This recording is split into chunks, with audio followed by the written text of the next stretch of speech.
You ask Tiger to solve. This deals with linear equations with one unknown.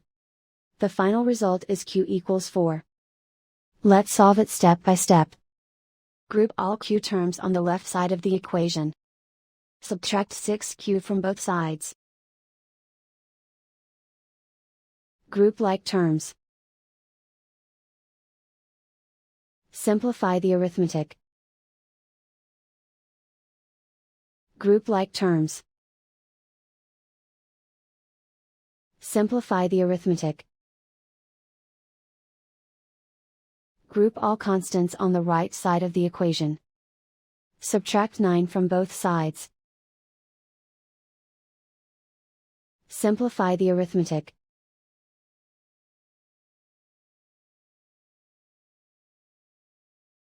And so the final result is q equals 4.